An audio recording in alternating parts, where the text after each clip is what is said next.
It's your boy HD. Everybody get up on the dance floor and go and go and go crazy and go crazy and go crazy and go crazy. Go go go go go go crazy. Go go go go crazy. Go go go go crazy. All the way from the old to LA.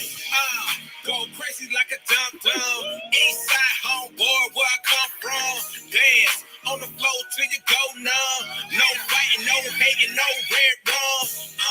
This is O City. All the way to the bay, hit the bass, feel me. Catch a case cause it's beating up your Chevy. Get you moving side to side, getting all sweaty. Make it work it, work it, work it out. Turn the volume up loud. It's a draw crowd, make it all shout. Go, go, go, go crazy.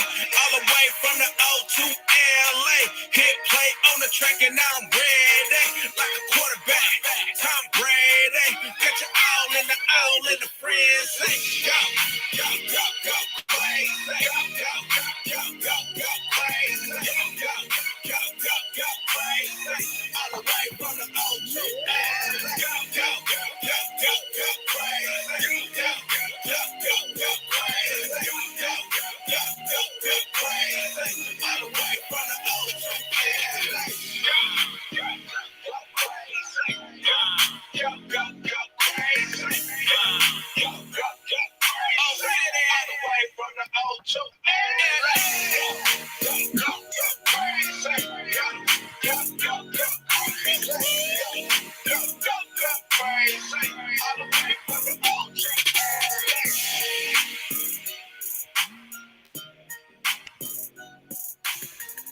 What's up? What's up? What's up? It is, y'all, check us out. It is 8:02. That's what I'm talking about. I don't know if we sped up the song a little bit or what.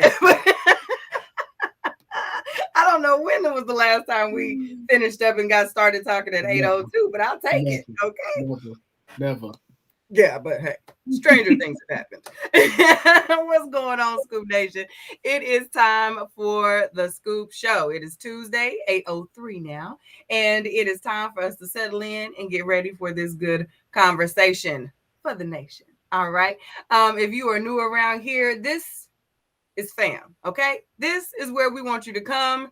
Get your thoughts out. You know, you've been probably boom, boom, boom, keyboard gangsting, all day.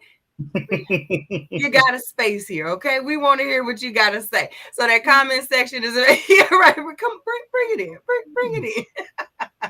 This comment section is where we want you to get comfortable and meet your people them, okay? Go ahead and tag your friends in. If there's somebody that you like to peruse these here internet streets with, go ahead and tag them in and let them know that you are going to be watching the Scoop for the next two. Okay. Make sure you hit the share button so that your friends and fam know where you will be hanging out.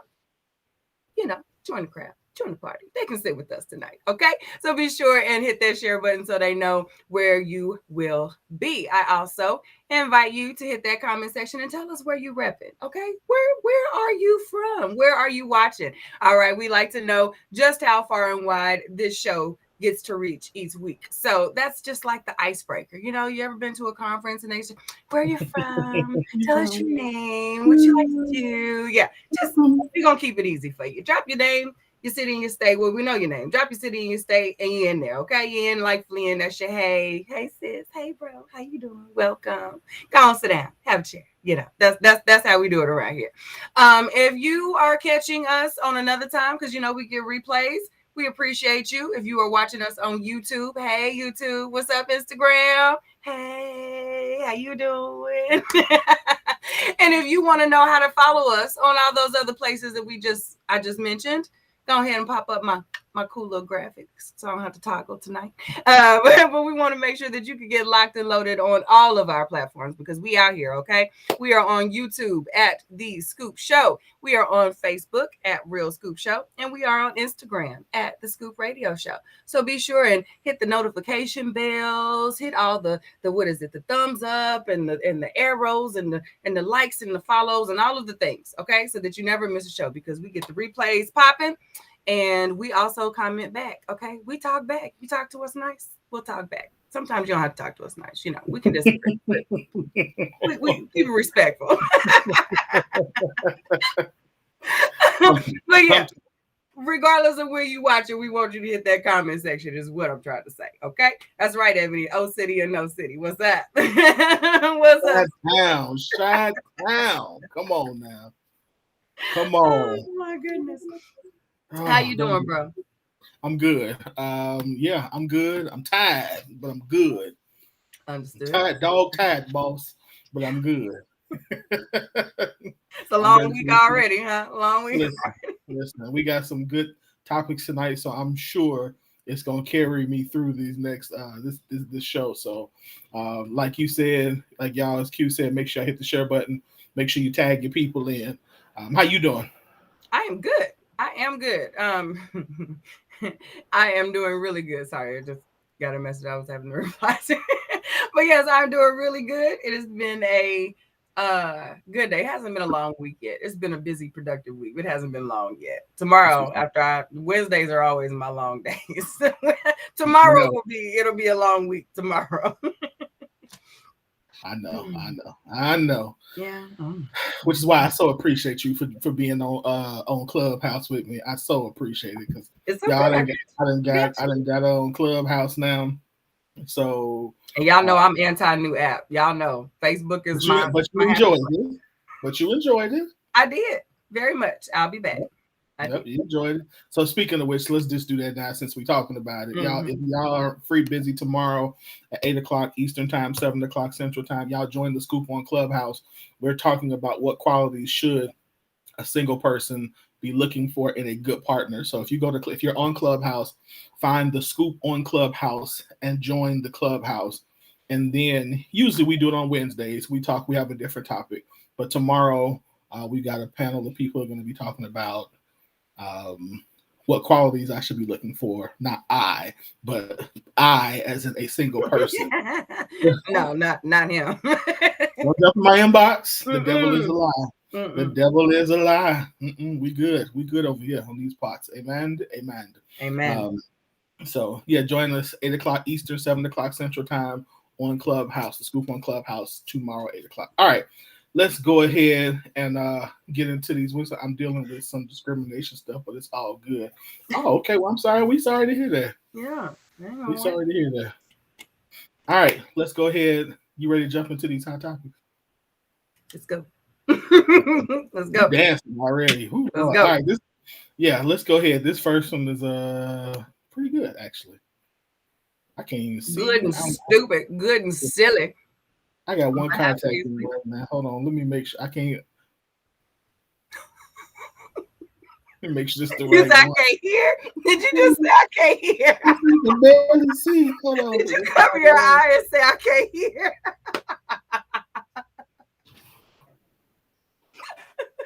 Can't hear. I'm sick of you. Read the document. Where'd it go that quick? I'm pressing wrong buttons tonight. All right, let's go. Let's go. All right, here we go. All right, so here's the first hot. I can't read this little bitty. Lord, you want me to do it? I can do it. I got it on my phone. Ready. Okay. Father, here we go. My ex-husband called me fussing at me. He recently bought our son a brand new Benz for his birthday as a graduation present.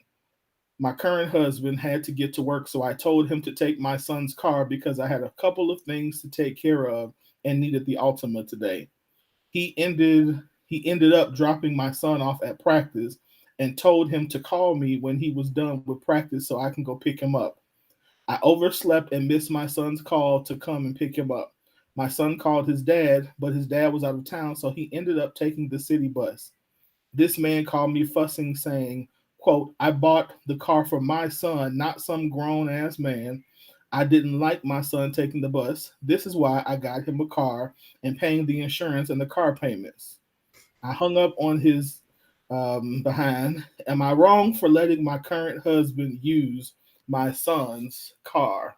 Y'all go ahead and drop your comments. Is she wrong for letting her husband use her son's car? Yeah. Yes, ma'am, sir, ma'am, family, adults. Yes, you are wrong. You are wrong. What were you doing before the Benz rolled up? What would you have done before the Benz pulled up? You get whatever smoke baby daddy was bringing. You bought and paid for that smoke. And you hang up on me, I'm showing up. I'm about to pull up. You want to hang up? Oh, no. I probably wouldn't do all that, but still, like this, that's not what he went out and bought a brand new vehicle for that boy to be able to not have to deal with y'all and whatever things y'all had going on with the Altima. Okay, whatever y'all had going on with the Altima is no longer little baby's concern. Okay, on behalf of the daddy. Yeah, pretty much. I mean, I don't have anything else to add to that. They were wrong. Yeah. They know it.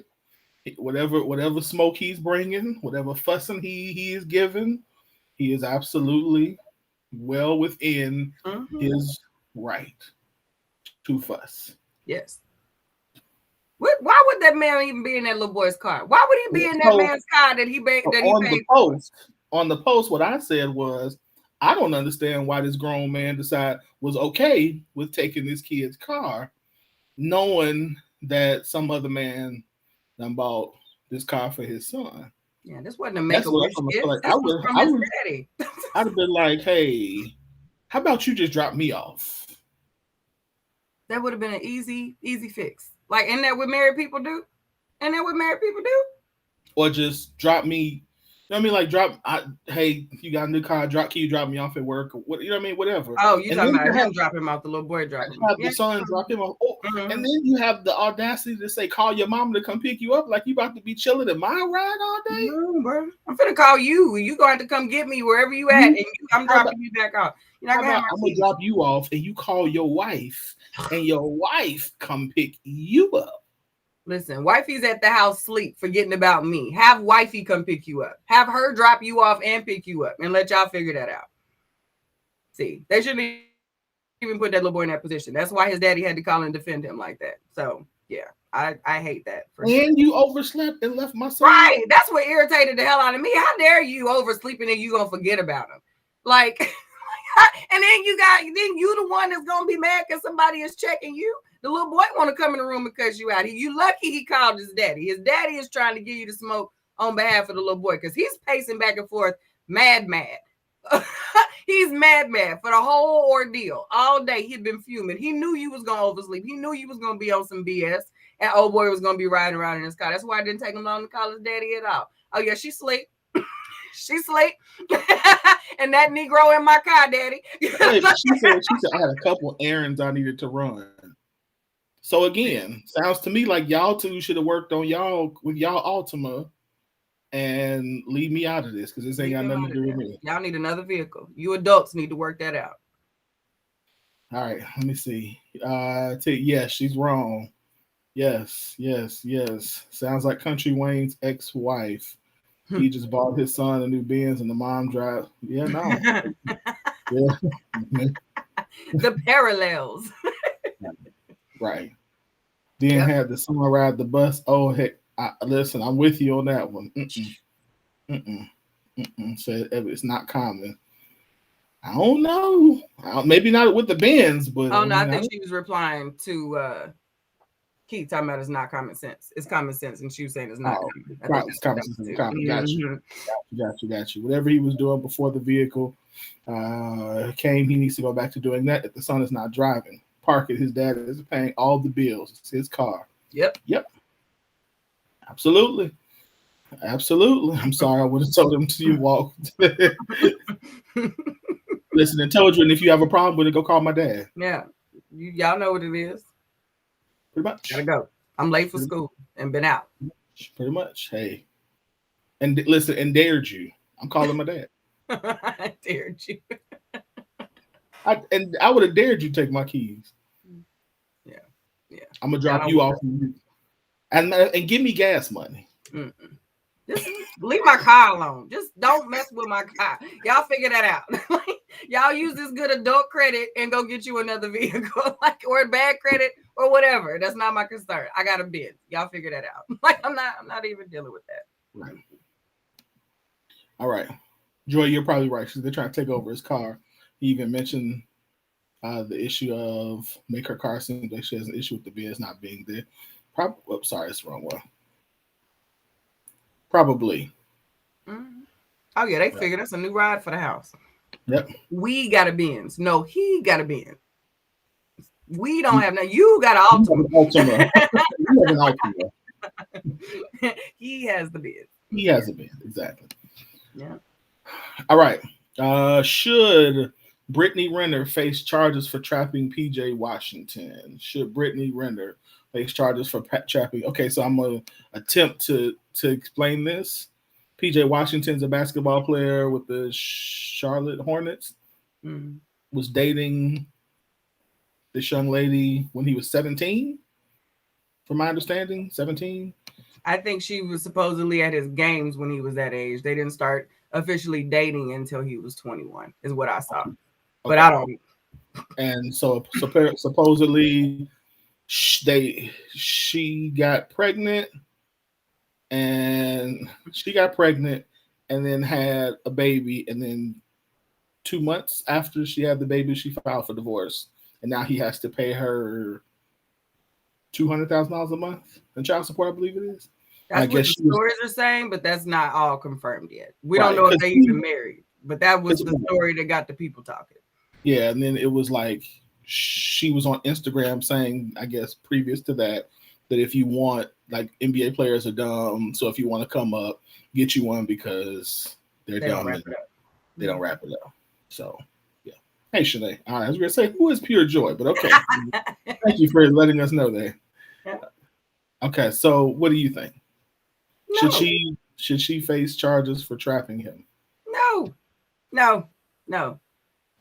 Do I think it's morally right? No. But if in 2021 and you're an athlete and you still managing to get caught up by Instagram models who have been on record saying this is how you catch up an athlete, shame on you. Like, what can we do for you? Like, what is charging her gonna do for you? That is not gonna give you any more smarts. Is you just gonna find the next chick and do the same thing with? Like, I don't see where charges. She didn't commit a crime. She didn't commit a crime. There's no charges to be brought up for that. And all the other details that I've seen have been non-confirmed as of this point. So, like, aside from what I can see is he got, but he got told too, and he ignored it. Like, this was documented. So all I know is my dad told me a long time ago, if you don't plan on having babies, don't be going in there doing the things that you do to make babies. Straight up. Okay. Straight up. Like, condoms are everywhere. Like, this doesn't have anything to do with how long they talked. This don't have nothing to do with how long, like, none of that. Wrap it up.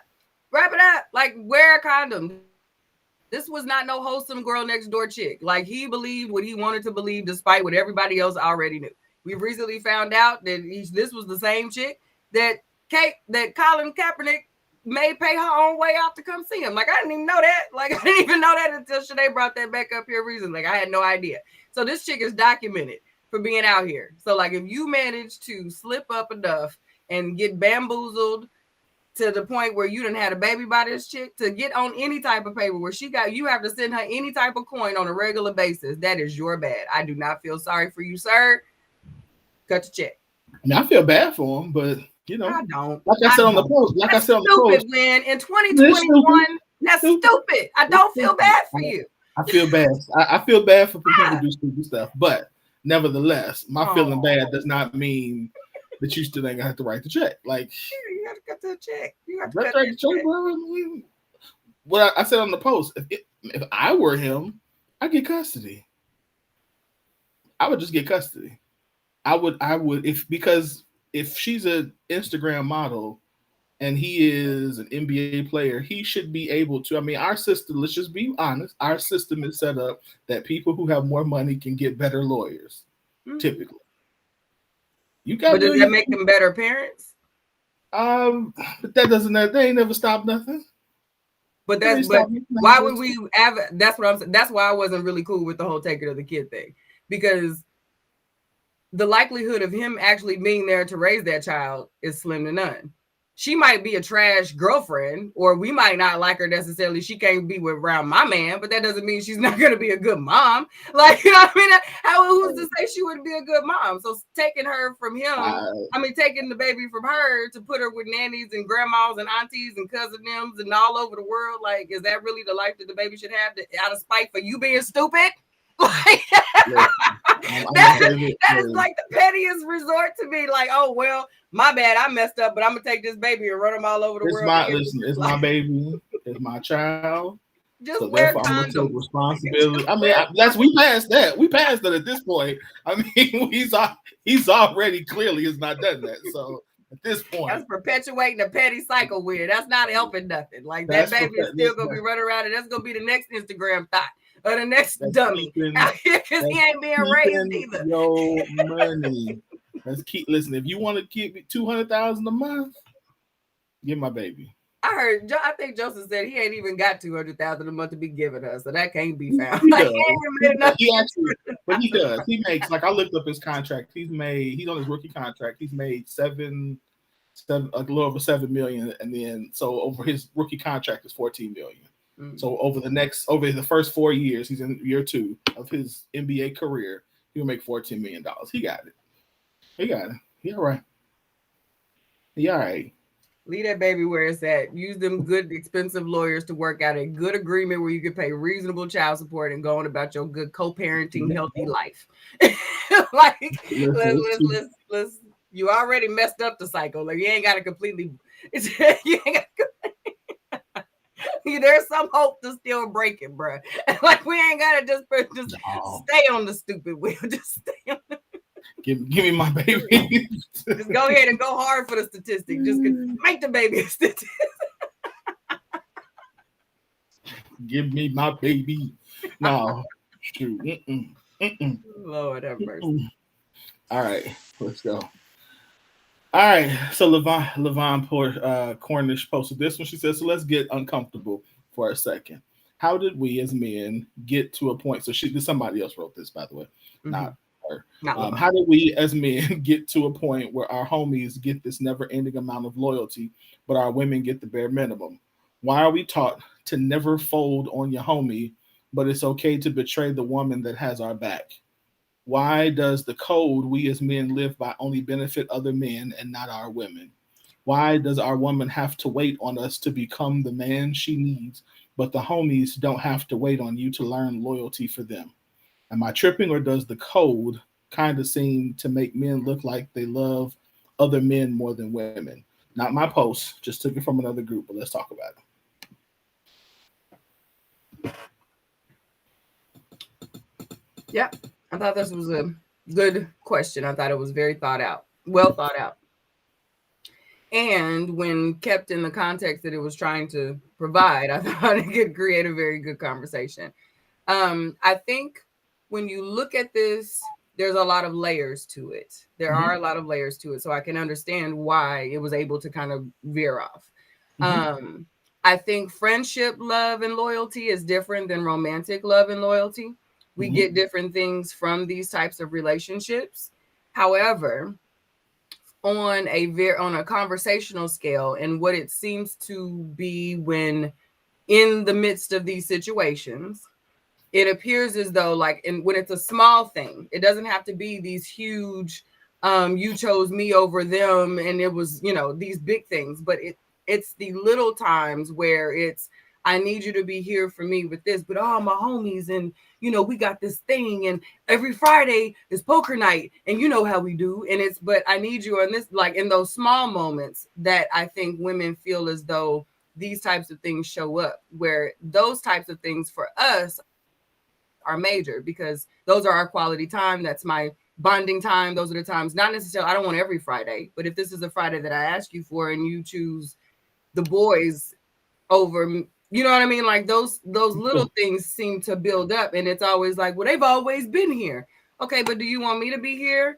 Like, later, like ever at all, like, you know what I mean? And it's one of those things, if you continuously compare the two and they win more often than not, I can see how these kinds of questions come up. And I thought it was very interesting to see it come from a man, because women feel this way. Like, we think about it like this. There are a lot of men, not every man. There's some men who, as soon as they get a good woman or even a halfway decent woman, they be like, yeah, I'll let y'all.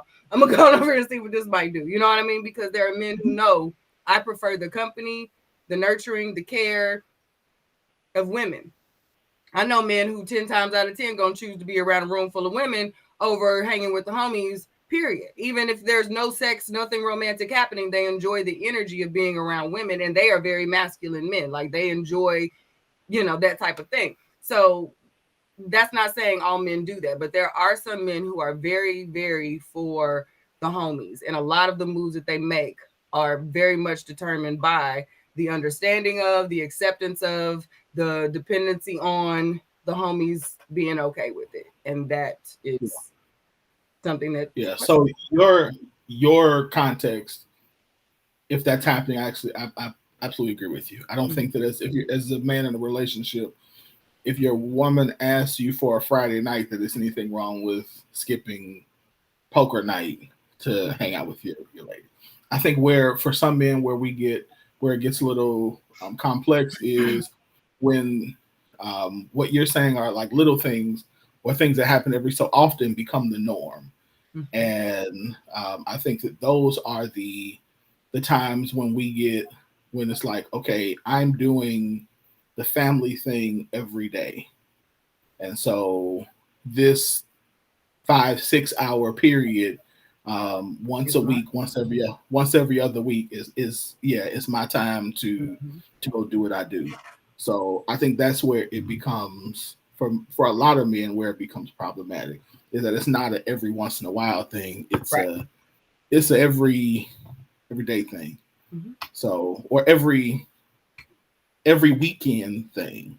And so I think also I know a lot of the times weekends for most men, especially if you have children, become about children. So then you're trying to fit in that me time, so to speak, and that could become difficult. So then when you start coming into that, on a regular basis, it's like, come on, like, I'm not trying to do that. Now, my comment on the post was, I didn't use your context. Yeah. I used the context of overall why I believe this happens. And I said on the post that I thought that it happens because of the way that we're raised. I think the root of it is that our introduction to one another is usually based on, we stay with our same gender. So we don't have really friend relationships with women outside of romance. And so it's hard for me to see you put you on the same level as my friend when homie has been here since I've been in the 5th grade, and we've come up, been through all of the things together. And now that you're here, the expectation is that whenever something happens, I'm supposed to, not whatever's supposed to happen, but I'm supposed to shift all of my time or my free time from them to you. And I think that's where, and we've had conversations before where it becomes important to kind of set a boundary of when is our time, when is your time, and then, so that way there's still that space for you to do you, because that's a part of a healthy, balanced relationship, that you do go and hang out with your friends. But it should not be I do also agree, again, once you get into a relationship, your priority shift, especially when you get into marriage, your priority shift, that your family becomes the priority, your children becomes the priority, your homies fall down on the list. So it's just what it is. That's what happens when you get married. And I also want to speak to the very clear, because the poster, not Levon, but the original poster of this was, I think he spoke to a very specific demographic also, or generation. Like, we were raised in the bros before hoes. I know we don't say the H word, but like, that is the era that we came up in. So there is a generation of men who absolutely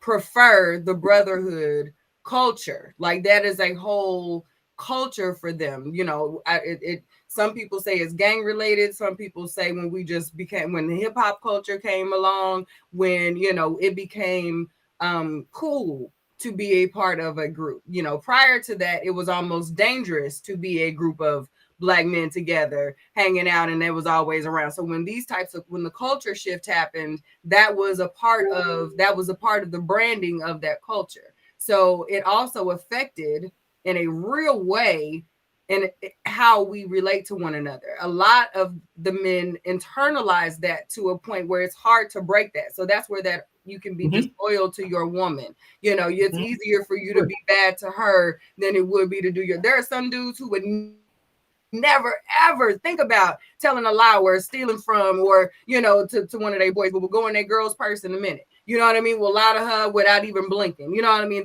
But she's holding him down in a way that the homies won't, haven't even thought of. But that has been internal. That's a part of that culture. So these are the grown ass men now that we're still interacting with. So I think that we can't overlook in our maturity and our, you know, trying to move out of this space and being married and all that. There is still very much a group of men that are stuck in this place of this type of, you know, this is okay. And I think that's more or less what this guy is speaking to. Like, why is this acceptable? And I don't know if we're the right group to really break that down, because most of us don't really vibe like that. I think it goes back to, like I said, like loyalty. Like, I think that there is a level of loyalty that you have with these group of men that you don't have with this person, with this other person. This is the same sentiment that we get with family members. You know, when you get into a relationship where it's like you got a new girlfriend, now all of a sudden you put us to the back burners. You know, so it's like there's a level or an intrinsic, like a loyalty that you think that you have because of the longevity of your relationship, as opposed to the position that this person carries. And so, yeah, that's the thing. Even when I was growing up, that was a thing. But then it was like you kind of phase out of it. Like, okay, that's kind of immature. And if you're my friend, you actually understand that, you know, that yes, I still should make time, because there are some people who don't make any time to hang out with the homies. But like, now my time just shifted. And so, no, I can't hang out with you every Friday and every Saturday and every Sunday. But that doesn't mean that I completely disappear with you, and our friendship is non-existent. So, so it's definitely there. I won't. Like I say, it was there for us, but you know, there's just. I used to tell myself, there's just some things she could do for me that y'all never will be able to. Sorry. If you mad, you just mad. And some of these relationships, I know we got to move on, but I almost challenge the usage of loyalty when it comes to some of these relationships, because a lot of the times these guys are not friends. These are just the people that you've been in the same environment with, so that you've created this feeling of loyalty. But these people are the people you keep getting in trouble with. The only thing y'all loyal to is the dirt that y'all get into together. You know, there's no help happening. There's no, you know, uplifting. No, you're loyal to the crew. You're not. There's nothing. Yeah. Absolutely. All right, here we go. Yes, Janae, the Too Short generation, right? That's why I grew up on Dru Hill. Right. I was teaching Trey about Dru Hill today. He was like, "I don't like this music." I said, "That's all right, son. You'll get there." I don't like this music. You got to play Beauty for him. I played Beauty and I played 5 Steps. He was like, I was like, son, just listen. Yeah, I can see him not digging 5 Steps. Beauty too, actually. You got to get him with a bop. They have some bops. Those are ballads. You got to give them some. That kid told me that. Baby, give him some. He said he didn't like Michael Jackson. He needs deliverance. He said we having about DJ Marshmello is who he like. I'm like, exactly. Exactly. We gotta sit Neff down and have some conversation. We gonna have to, I'm working on it, but he likes Bruno Mars, so that's there's hope. There's hope. Bruno Mars is good. We can do Bruno. Bruno good. Bruno's good. Listen. He can't listen to a whole lot yet. You know. That's true. You know, we got Michael. He don't like Michael. He said we're working on him. He don't eat meat. He don't eat chicken either. So it's just. Oh, baby, yeah. Next question. Next subject. You know how I feel about that. I do. I have to check to make sure he was my kid. Make that eye twitch. Yeah, right. Ooh, no chicken. All right. If a guy offered to take you on a date and had this set up in his backyard, would you stay? If you went and got a sheet or two. For those Yeah. mattresses. Yeah. As long as it's not the first date. It's like if it's not the first 3 to 4 dates, because there's a lot of assumptions happening here. But I'm not opposed to this type of setup. This is after we've established ourselves as a pretty consistent couple, though. Like, let's hold on. The assumptions being because you laid out 2 air mattresses in your backyard. So one, you assume that there's a possibility that we need an air mattress because we could be sitting in chairs and watch a damn movie and be just as comfortable as 2 queen size air mattresses laid out. Okay. 2, you got me outside. So you really expect me? You gotta like you thinking that this is finna be outside in the bucket naked in the backyard with you on the sheetless air mattresses. I wasn't even thinking about it like that. I was just thinking that you just get the recline. You're a man. That's why we discuss these things. Put some sheets on the bed, have it about 4 or 5 dates in. So after we've actually done it in the house in a real bed, then we can discuss possibly taking it to the backyard for some fun time. But we're not going to do this. I definitely wouldn't do this on the first date. This is definitely not the first date. Let me say that. But see, I wasn't thinking about any kind of sexuals going on the air mattress. I was not. I promise you. Okay. I was thinking. Other men were. And I said that and I say that not because I wouldn't have wanted to, but just saying that like because we are outside and it's still the daytime, right? At least right now it is. And I'm not trying to get bit by these going on with these mosquitoes. So I just didn't understand the lawn chair. I was like, why is the lawn chair here if we've got the bed? So because he's setting up the transitions. We're transition. That's what I'm saying. You transition. You got the dinner situation set up. You got the little fire pit off in the area. You got the dinner set up. Okay, we done with dinner. Cool. He might press play on some music. We sashay around. Oh, we want to start the movie. Okay, cool. Have a seat. I bet you there's some wine coolers or some wine somewhere. The little cooler somewhere. You can set up in the middle. We're gonna chill and watch the movie. Oh, it's uncomfortable. Oh, you know what? Hey, baby, let's like, yeah, you know what? Let's get comfortable. I got the little projectors. Let's all sexy, chill out. See, you got to get you so sweet, man. I see he set the mood. I mean, circular motion happening here. Don't get me wrong. I mean, I see he set the mood. I'm not. Yes. I see he set the mood, and I'm not suggesting there's not going to be any, any kissing going on, any touching and feeling. I'm not, but I mean, for the actual boom, bam, bow, I'm thinking we need to retire to the house because. Which would be nice, but everybody ain't gonna make it. Everybody ain't gonna make it to the bed. Right about that. Mm-hmm. So yes, in that case. And if we've been established after a while, and you throw some sheets out here, I mean, get some sheets and a pillow. You got a privacy fence. It's late. Pillow. I mean, you never know. The phone go down. You absolutely. Who? Yeah, go ahead. Yeah, absolutely. Yeah. A little naive. No, I'm not.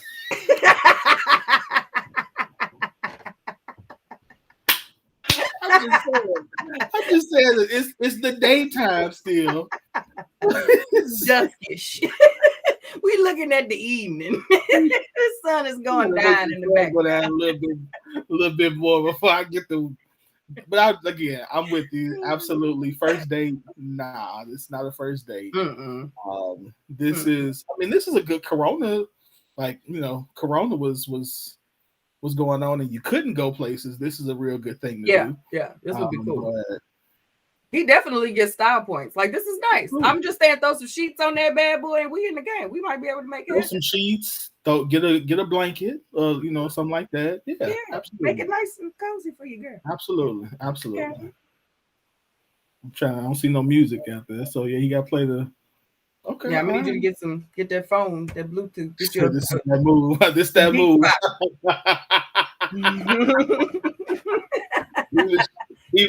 he was gonna play some Tank in the background. Okay, when That's we. what that was. I like it when you okay. I got you. Okay, I got you. There you go. Yeah. Yeah, I'm there for it. I'm there for it. Okay. I'm thinking So that I way will like say that. I was actually surprised that the majority of the ladies on the post were fine with this. We're like, yeah, I'm definitely staying.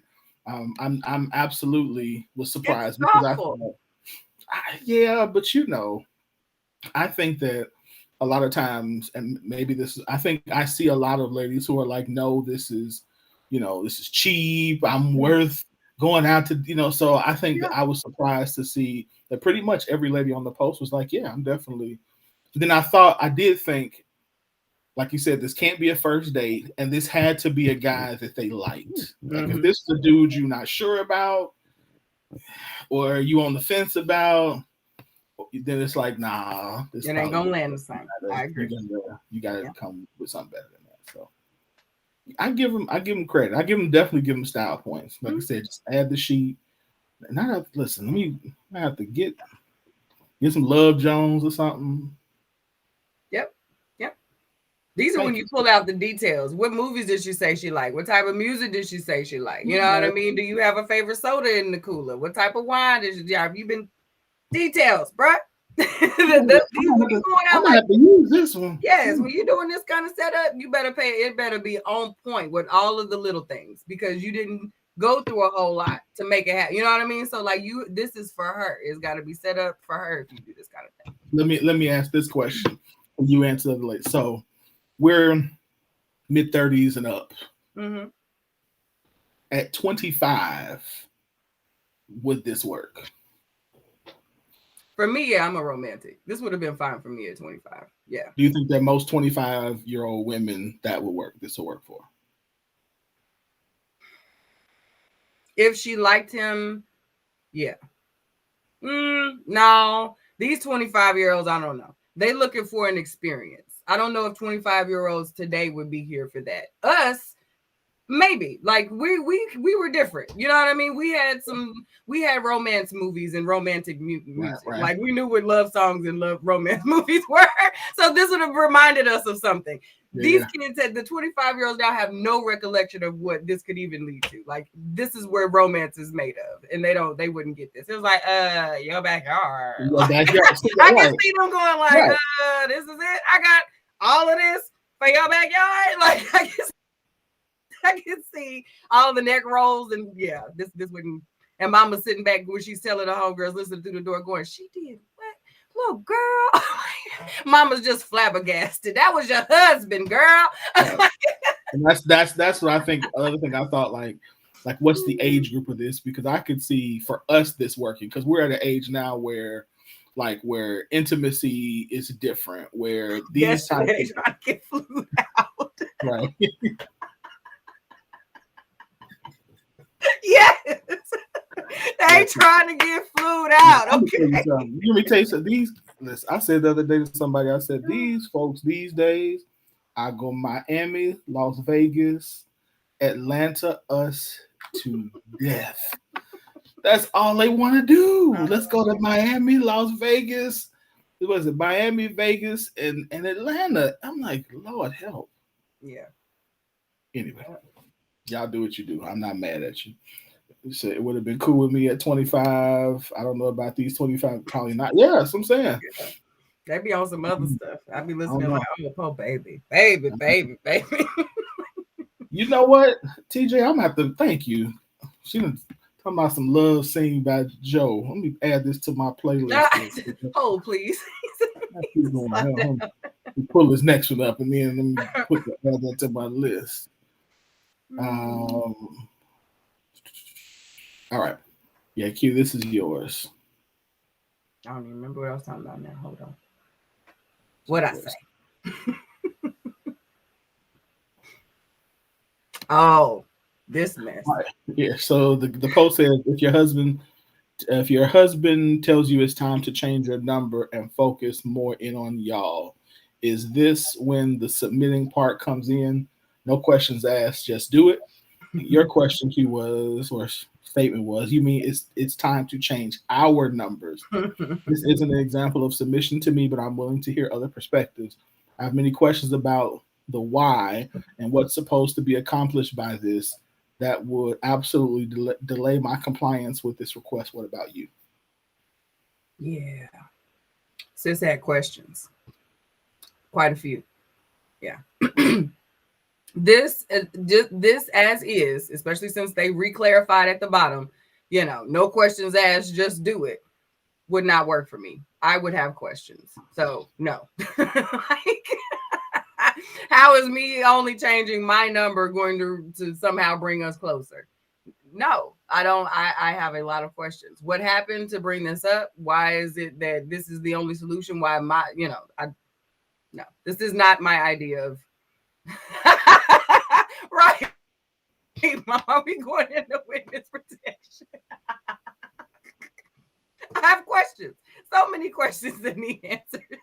But if submission is our goal, I don't understand how this actually, y'all, I came with these comments today.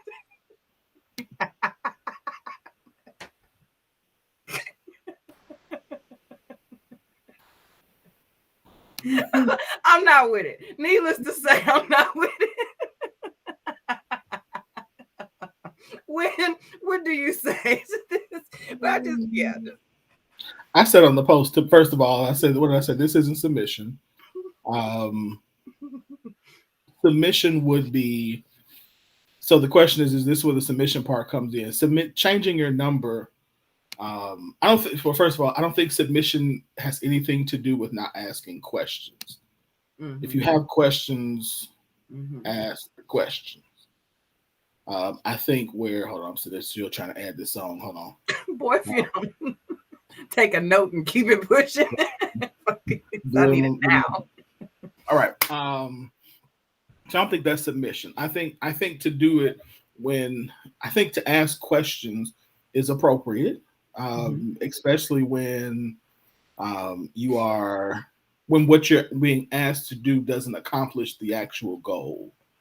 So if the actual goal is for us to get closer, then let's talk about what's keeping us. Now, again, we don't know anything about the scenario. Right. So there are scenarios where this could actually be the thing that's necessary. But we don't know enough about this scenario to make that determination. But, it could be if she has, several exes, or she's not able to control her phone usage, whatever, it's some things that could be happening. But submission is not saying I am going to do what you say because you said it and not ask. Submission actually looks closer to, we have a goal as a team, and because I want to accomplish this goal, I'm gonna ask questions. And then at some point I still could say, okay, I don't necessarily agree with this. I'm gonna do it just to see, okay, let's, this is what, cool, fine. But no, that's not what we mean when we talk about submission. We're talking about somebody who says, I'm going to willfully choose to follow you. I'm going to submit. I'm going to give in to you, so that you can lead in this moment, in this relationship. So, yeah, this sounds like a step in the right direction to counseling. Y'all have some other things to discuss. In my opinion. Yeah, like I said, we don't know the scenario. So, like I said, it depends on what's going on. Like I could. Yeah, I'm not going to go there. I was gonna say, because you know my story with this one. So we've had this conversation multiple times here about me and my stubbornness. Yeah. Yeah. I think yes, I do. The thing with phones, though, in today's day, like, some people don't think of phones as that big a deal, but I think when we start talking about changing them, like, that's a cutting of communication with everyone.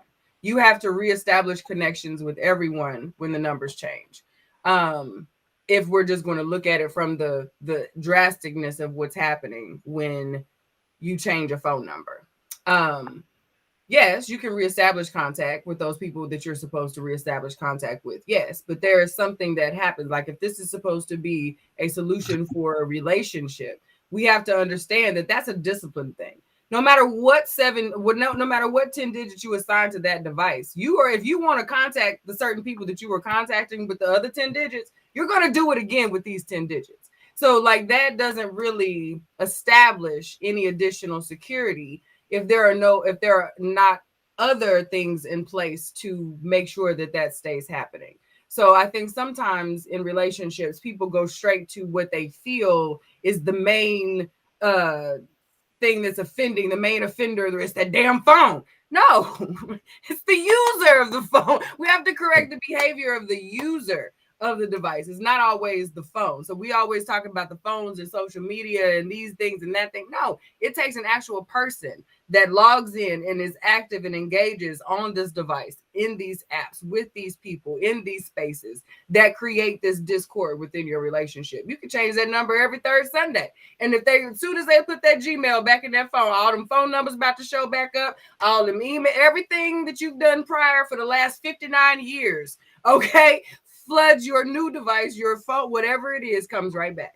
So like, I think we have to really start to discuss, like, it's not the phone. Like it's what I see happening is a lot in counseling is people want grand gestures like this as a method of proving your loyalty or proving their place in your life. And on both ends, this is problematic because number one, it's almost as if like, if you do this, if you acquiesce to this person's request, then you have temporarily, you might have temporarily soothed their issue. But the next time something else comes along, it's like a moving target. Now they're going to want you to do this. Now it's social media. Now it's, and you're going to constantly, because to your point, you've never gotten to the root of the issue. The other part of it is then as the person who's asking, you never get to really deal with the fact of really articulating what you're really feeling. And so if the phone is if it's because they spend too much time on the phone, if it's because they spend too much time talking to a specific person, if it's because they lack boundaries, then you have to say, I don't feel appreciated when you spend 20 hours on the phone talking to your girlfriends, but you can't spend any time being intimate with me as your man. Or I feel not like you are not in this relationship when all day you are texting your female friends, but yet as your wife, I can't, when I come to have a conversation with you, you're too tired. So you have to articulate that. You have to articulate your request, articulate your what you feel, be specific, and then work on things that would the ask. You have to say, what's your ask? My ask is, we need to spend more time talking one-on-one together. Then that's when you say working on us, because there are some things that I feel like we are missing because we're not communicating well together. That's how you ask that. That's agreed. That'll get you submission. I don't know about that other. And again, like I said, depending on the situation, like I've seen some situations where the phone is the problem and changing the number is absolutely the solution for one person. But it's an extreme situation. And ultimately, like you said, if said person wants to do it, then guess what's going to happen?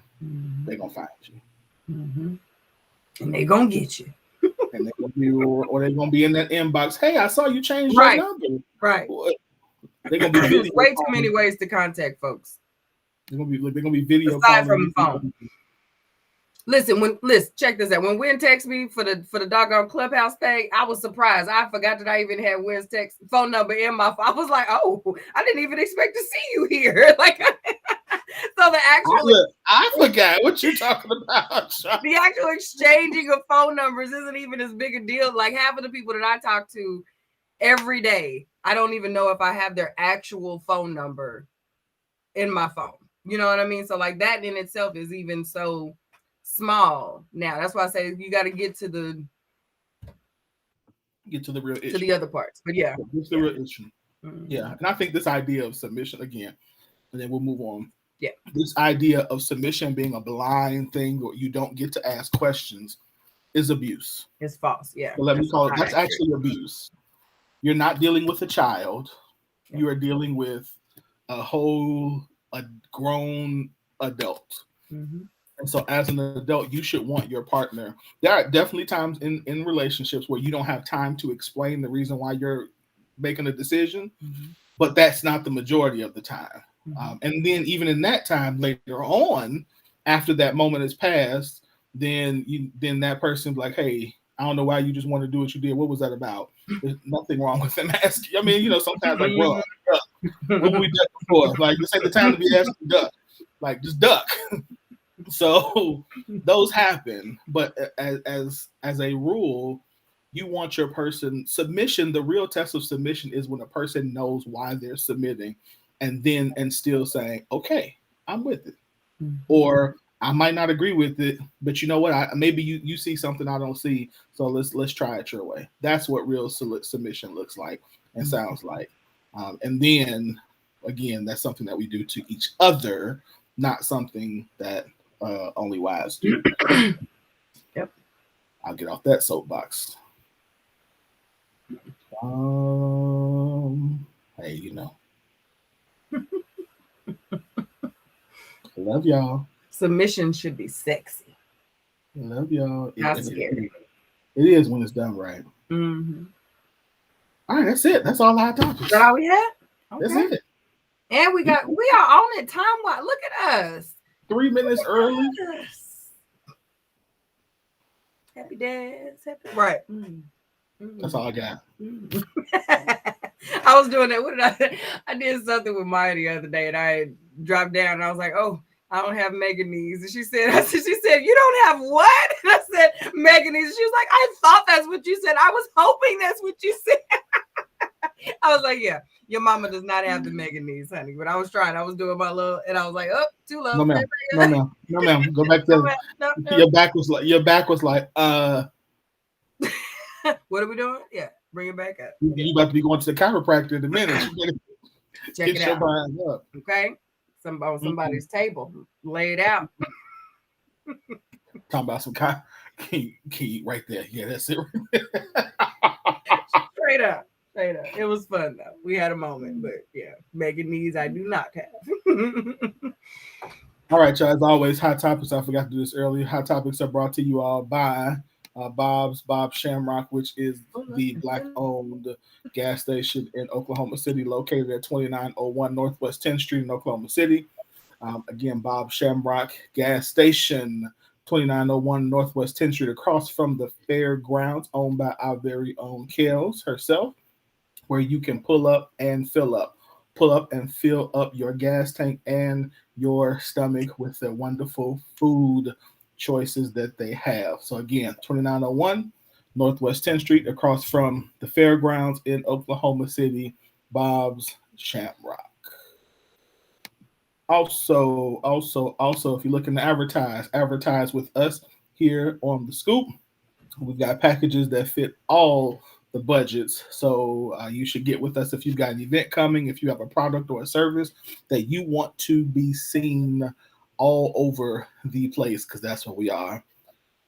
We everywhere. All over the world, Craig. Everywhere. We just got a message. We get messages later talking about. So I see y'all like, oh, y'all see us. Y'all was watching us. Oh, little us. Oh, so put yourself on there.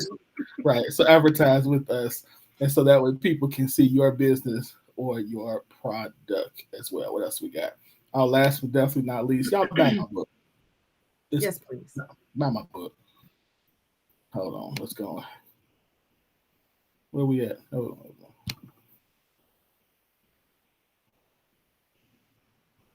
In your romantic relationship, it is important for you both to know what love, honor, and respect mean to one another, and what it looks like. Many men and women in relationships have differing understandings of love, honor, and respect, which cause them to mislabel their partners as unloving, uncaring, nagging, dishonorable, and/or disrespectful. when in fact your partner is attempting to love, honor, and respect you just from their story. Gottman says, for a conflict discussion to succeed, you must state your feelings as neutrally as possible and then convert any complaint about your partner into a positive need. Your goal is to give your partner a blueprint for succeeding with you. Think of your negative emotions as a clue to a hidden wish. Then express that desire directly. Learning each other's stories help us to build better understanding and responses. And if we pay attention and ask the right questions, we as partners can become helpers in our partner's healings by giving grace, mercy, and truth in a way that heals and doesn't further wound one another. To learn more and order your copy of Surviving Relationship Storms by Winfred Burns II, visit bit.ly/Blue Storms today.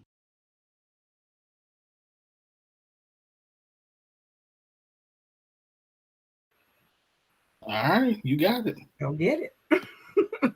Yeah.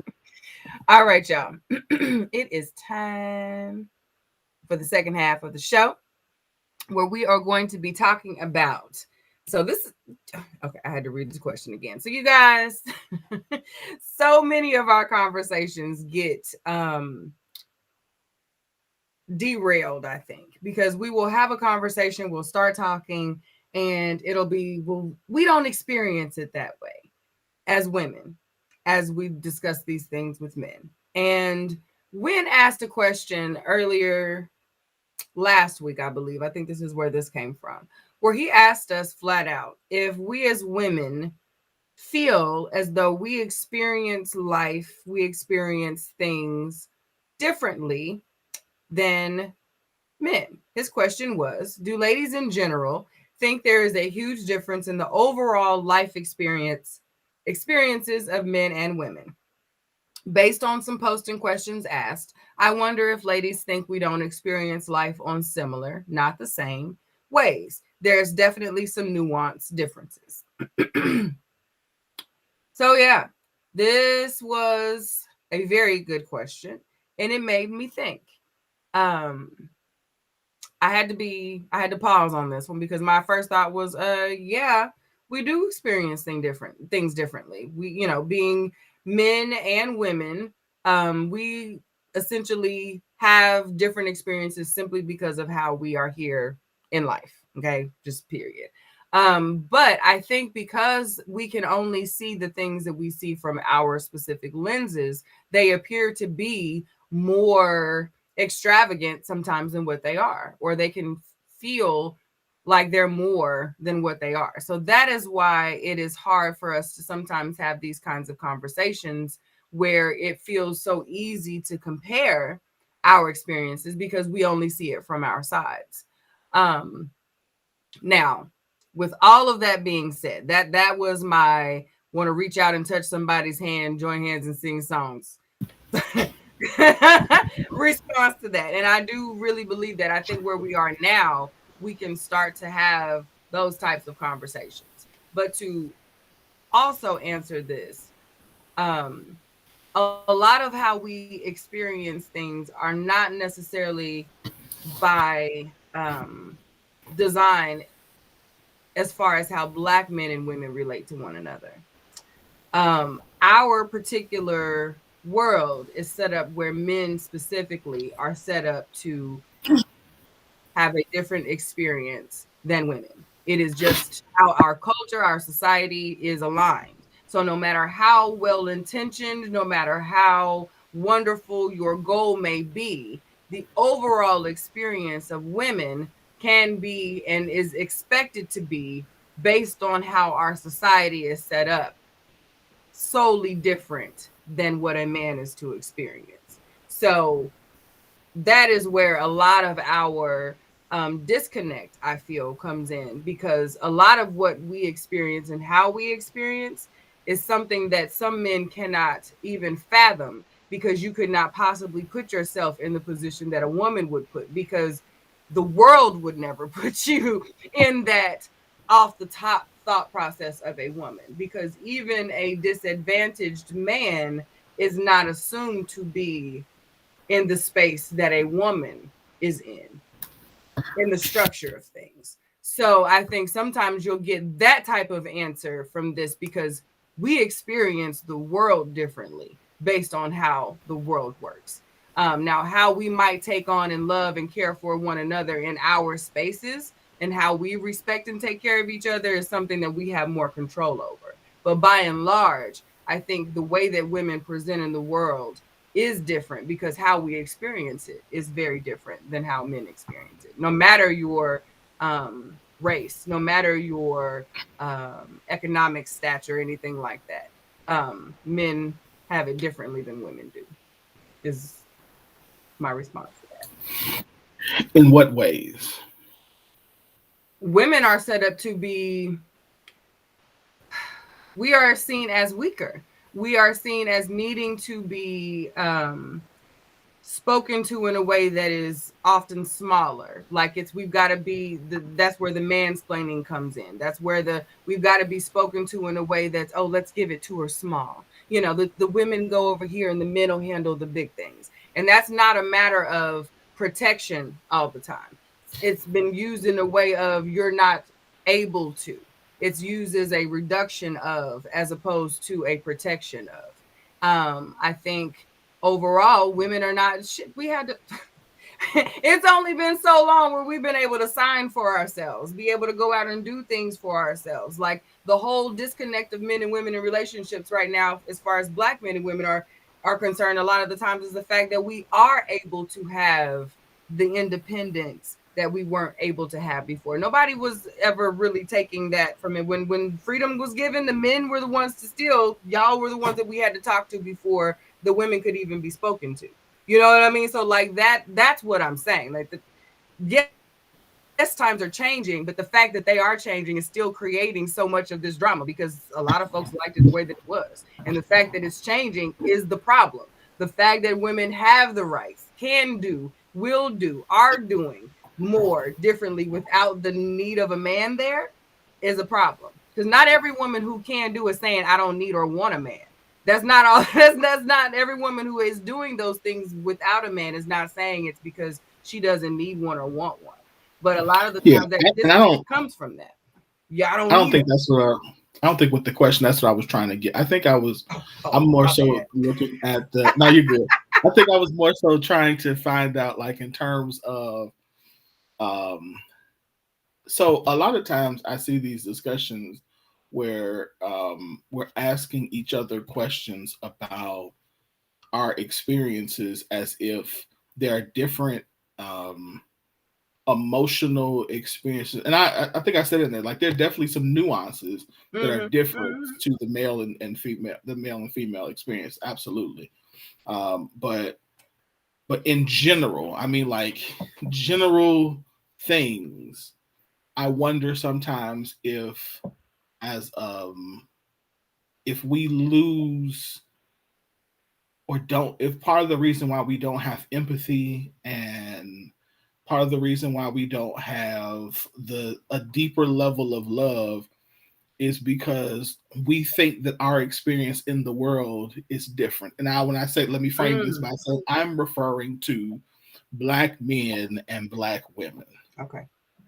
Is our experience, do we experience, do we not experience, all of us experience the same kind of emotions, the same kind of rejections, the same kind of pains, where we can't even empathize with the pain of the other and look at each other as a partner or as someone who we can heal with instead of someone who we have to fight against.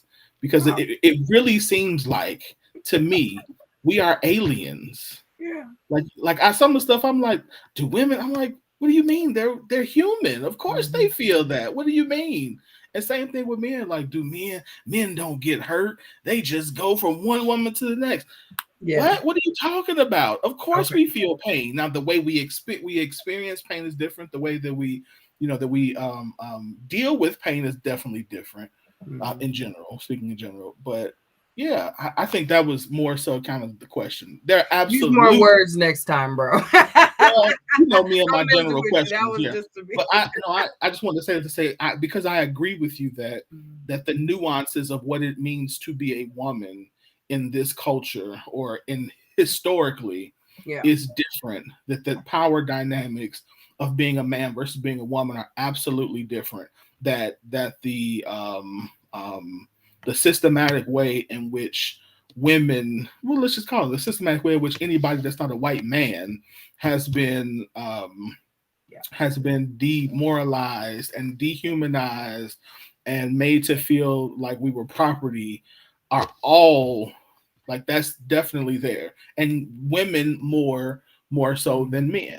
Like, so we got beat up, but y'all got beat up twice, you know. Right. So it's definitely present. So I don't want to not honor that and not say that I don't see the struggle that women have and have had and continue to have and will continue to fight for Black women and rights and paying. Make sure y'all get paid and treated fairly and protected. I'm team.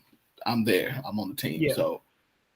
So that's, I think, kind of the difference between what I was thinking through to try to help us get to a place where instead of questioning each other's motives, maybe we're able to step back and say, if I were in this position, how would this feel? And the way I would feel if this happened is probably the same thing that if I'm asking this, that this woman, this sister would feel, and vice versa. You know, okay, maybe I wouldn't feel this, they feel it deeper. So that way, when you tell me your story, instead of being dismissive of you, I can go, man, I'm sorry that, you know, like I can feel a level of your pain. Even if I haven't experienced, I understand the pain and think, man, my sister is hurting. How can I help her alleviate this pain? Or how can I be present with her in this pain as she, you know, tries to go through whatever process she has to go through. Okay. So with that better understanding now, I do think we experience the same things. I think the way that we share that experience can make it hard for the opposite to empathize with that experience the same way, because it doesn't show up the same. We won't call it the same thing. Like we talked earlier about articulating what it is that we need in our end game. Like, this is how I feel. This is what I need from this thing. When we are hurt, depending upon the audience, we don't share that this feels like hurt. You know what I mean? This hurt me. This made me upset. This made me feel broke. I didn't feel like I was pretty. I didn't feel like I was handsome. I didn't feel like she felt safe with me. I didn't feel like I was a provider. You know, she made me feel like she didn't care. You know what I mean? Like, we don't say those things. We assume the worst, or we add more to it, or we deflect and put it on the other person, as opposed to making it personal, so that a person can get outside of trying to explain away, well, did you do this? Did you do that? Instead, this is the time where that person is supposed to be like, oh, damn, okay, well, I can understand that. I can see how you felt that way.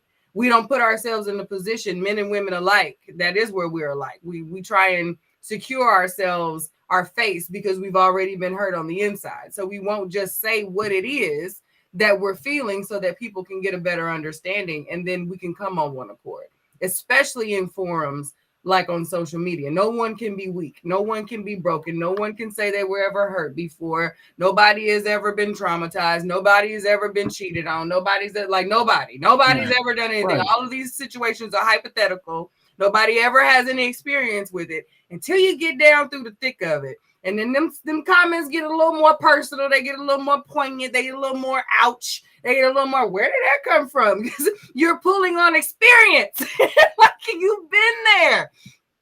So you can't come with all of this extra emotion and all this extra rah-rah about a situation if you have no recollection of it. If you have not been there, you really don't care. Like, you be like, that's interesting, and scroll on. You know what I mean? But if you're going 40 deep in a thread, you're vested somewhere. Something has happened there. So instead of arguing with the person, we do need to start to say, or argue, or not even necessarily arguing, or dismissing, or disregarding, or, glazing over sometimes, because we'll hear that saucy comment and be like, okay, yeah, anyway. You know what I mean? And sometimes that's just the way, that's the cover for that hurt, bruh. I don't want to go through that no more. Like, sis, she's fine and all, but them fine ones, every time I get me a fine when they hurt my heart. You know what I mean? So that's how you get them random, you know, pretty. Yeah, it's because homeboy, you know, he ain't had a good track record with the pretty ones. The pretty ones done had him out here looking kind of crazy. So that's, we have to see through that and be like, yeah, okay, I get it, and not really poke fun at it, because I think sometimes we as women, when because we see how men do it, and it's funny. I'm gonna be honest with you, it's funny sometimes how it shows up, because y'all really be thinking that y'all making digs and really hurting people's feelings and stuff, and you're not.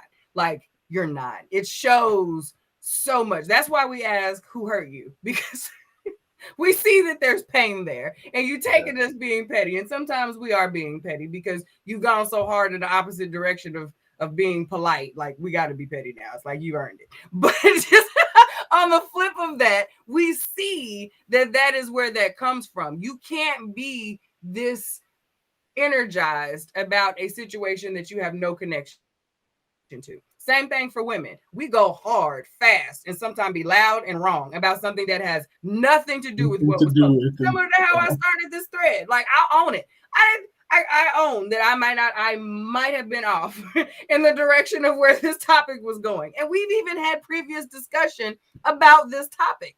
I commented on this topic, but somehow throughout the wavelengths, I've gotten confused. And that's something that we don't own as easily in the moment. You know what I mean? That I don't get this. I didn't understand this. I misunderstood. I need to redirect this. Once we get out there, we're going to own it. We're going to ride that thing to the sunset. And that allows us to keep missing each other. But we do feel the same things. We're just afraid to be human with each other and say, yeah, that hurt.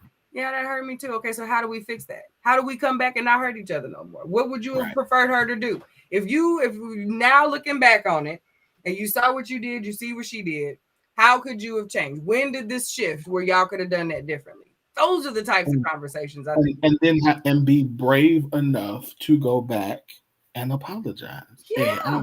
I missed that. Yep. When you said I missed that, my bad. Hey, I took it the wrong way. I'm sorry. Let me redirect. Let me make my repair. Let me make my repair, because that was wrong. Yep. And it's not how. That's how I meant that. And okay, I'm good. I apologize. Mm-hmm. Like I think that's why I brought this up, because I'm like, even like today when we're having a discussion on the post about the guy who was bringing flowers, I'm like, I don't see this. Like, to me, that whole post just was weird to me. Oh, the woman who had passed. Yeah, I'm like, I don't see this. To me, this is not sitting well in my spirit. Like, just the way it's presented. But instead of like, y'all stupid, it's like, okay, hold on, give me some more insight to your thought process, right? Because your thought process is not my thought process, and clearly I'm missing something. Mm-hmm. When I thought to myself, I said, so part of the reason why I probably feel the way I feel is I recognize I have not had any. I've had some deep loss, but I haven't had any loss like that. Yeah. I haven't lost a parent. I haven't lost, God, no time soon. I mean, like, I haven't lost a spouse. So to me, it just wasn't computing, because, like I said on the post, I'm comparing your responses to this on this post to your responses when we're talking about this, and so help me understand this disconnect that I'm having, as opposed to, y'all dumb, y'all women are stupid, men are dumb, y'all. You wonder why you get cheated on. Yeah, I'm like, that just doesn't, to me, I just don't understand. Like, I don't understand your experience. That's a time where I just don't think that, where to me, because I thought they lying. That's what my initial thought was. They're lying. It's y'all lying. But then I'm like, no, their experience might be different, and there is some nuance to this. So maybe the difference is in the nuance. Let me ask the questions. Yep. Let me get to know them. Let me be empathetic to their responses. Let me, slow down long enough and not think that just because this is my thought, that this is the best thought or the only thought. And then as I read through, I'm like, okay, I can I don't necessarily agree. I'll totally agree with it, but that's fine. I have a different level of empathy for people, and you have a better understanding of what was once a foreign idea to you. It's still not something you're going to run out and go do for yourself, but if you were to see it show up somewhere else, you would already come with a different level of understanding because it's been vetted already. You've gotten a different level of understanding from other people that have been there, done that, or are willing to see it from a different perspective than you would have. Yep. And I've also thought, and if the person didn't do what who said they would do this really didn't in real life do it, I would then understand the difference between why they chose not to do it versus I'd want to understand versus why they made the decision on the post or in a discussion. So again, it's fine. It's just about understanding. It's about working together. It's about us trying to have a level of again of cooperation as opposed to trying to make each other look bad. Like we shouldn't get. I think we just get too much joy out of seeing the other people hurting. Like I don't understand. Again, I don't understand how I could see how a period, whatever it is, how as a man I could see a black woman in pain and not want to do anything. That just doesn't feel good to me. Period. Yeah. Even if I don't agree with it, like she's hurting. Let's fix this. I wonder because and I like that. I kind of like where this is going because that has become one of the things that has become. That is one of the things that has become frustrating for us as a collective, and that hearing that or seeing that energy show up in spaces where it doesn't belong. You know what I mean? There are absolutely spaces that have been created for that, where you can go back and forth, you can do the tit for tat, you can do the debate. You know, it is literally the lifeblood of those spaces. Just like you go to church for a certain thing, you go to work for a certain thing, you go to the club for a certain thing, you know, you go to your book club for a certain thing. Like, I think that at this point in time, everything is starting to bleed over everywhere. And this is one of those, I think every once in a while I talk about transitioning. We got to go through some rocky, crazy stages before it can balance back out. I think that's kind of where this is. And because we're in the thick of it, it feels so crazy and like, oh my God, like this is never going to come back to the middle if we keep doing this. Because no matter where you go, even in the spaces where you're supposed to be trying to think differently, work it out. Everyone is supposed to, we agree to come here and have these conversations and do this work. And that's not just on social media. It's happening in real life spaces too, which is why some of these movements can't really get off the ground, because there's always a healthy level of detraction. There's always going to be some negativity in anything that you do. There's always going to be someone that's going to push the envelope and kind of go against the grain. That's expected. But it's similar to when you have back in the political times, when you had the rallies and then you get the group of 50 people in the back that just will not let the heckling happen. You know what I mean? Sometimes that's what this feels like. And I think I wonder, how long is it going to take? How far do we go? What is it going to take for us to come back and say, okay, we're going to put the hecklers out now. This isn't the space for that, so that we can come back and do something. And that's not trying, and I hate to say it that way, because it's not saying get rid of these people, but it's just saying not right now here for that. Go over there with that so that we can do some good work that's going to do something over here. How does that happen? Yeah, I said, or at least present your concern in a way that's constructive. Because if you're heckling and you actually are saying something, we want to hear that. Yeah. We want to hear that, but just to sit there and make comments, and just like that's not helping. Like, don't just be like, they're stupid. See, they don't know. You know what I mean? Like, what are y'all doing? Like, no, articulate your argument so we can add it to the pots of possibilities. And possibly include it. Like, I want to know your position, but don't. And then, oh, now you're about to get me started. And then when I ask you to articulate what it is you actually are thinking, then you want to act like you can't spit it out. Mhm. Mhm. No, you spend all of this energy heckling everybody and telling everybody, like, say it, say what's going on, or shut up. Mhm. Like this, So you have to our original question, to your original question of this from a lady's perspective, I can say that this has been a hard sell for me. Having conversations here recently with men who say, we've been saying this is how we feel all this time and y'all not listening. When we get exactly what you just did right there. We will ask for more information. We will dig deeper. We will ask those qualifying questions and be very, very open as a whole to hear what it is. And y'all be like, no, but y'all don't want to hear that. Or it's very, very basic, the same thing, or it's exactly what we said it was, but you argued us down that it wasn't. So for women to come to that empathizing place and to have a better understanding, like there's got to be some meeting in the middle there. Because like what I think earlier, but there was that pandering thing comes in when someone does answer the question. So it's like, we can't even get on y'all can't get on a mutual understanding to come to the table and say what it is that you need. And I think women do a better job at that, at saying collectively, this is what we like, this is what we want, this is what we feel, this is what we mean. It might not always, it may sound crazy sometimes, like what? But as a collective, we can generally come to an understanding and an agreement. But a man will say something and then there'll be 5 more men will be like, nah, and then you'll get 2 to be like, yeah. Like there's never an understanding. So at the end of it, the women are still like, okay, so what the hell we do? Like, again, where are we? Like, you know, so we still don't know what y'all mean. We still don't know what y'all feel. So like that, from a women's perspective, to answer that question, we need help on that. I can agree with that. I think, I got nothing for that one because it happens and it annoys the Jesus out of me. I think that it does, and I'm the pandering guy. Too.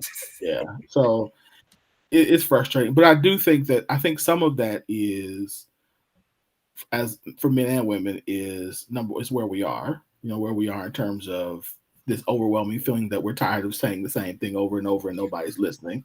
True. And I think the other part of that is us being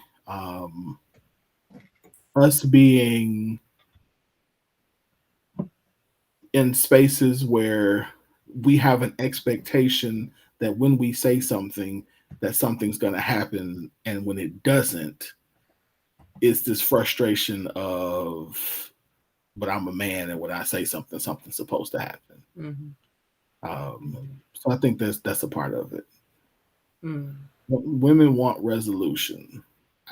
I agree. I think women want resolution. I think we all want resolution. I think the problem is the method by which we think the resolution should be come to. And I think that in general, I think in general, that the resolution, like I think we all want to be happy and we all want to be heard. I think the problem is the way that we get happy and the way that we get heard doesn't always look the same. Mm-hmm.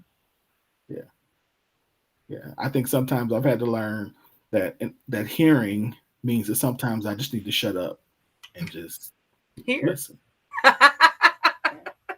Imagine that. Sometimes it just means. But it doesn't. But that's mutual. and that's difficult for I know as a man, for me that's difficult because I want to diagnose the problem and fix it and move on with our lives. I don't want to, the 15 hours, and I'm being sarcastic, of hearing the problem annoys me. I don't want to listen. Mm-hmm. She's a pain in your behind. She needs to die so we can get her job and let's move on with our day. Hey, let's go. Where we gonna bury the body? You know what I mean? Like that's it.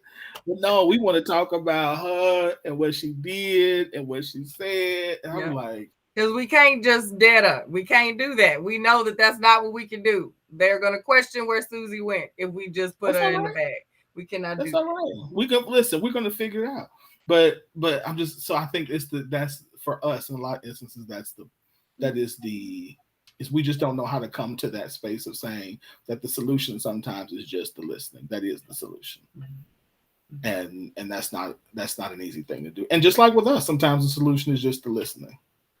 Yep. And I think and we I know, speaking from the Scoop perspective, we our platform is always we pull from our personal, coupled, or our experiences within relationships. But I think when we have our conversations, we try to present them in a way that allows us to speak as a collective. We try to solution as a collective.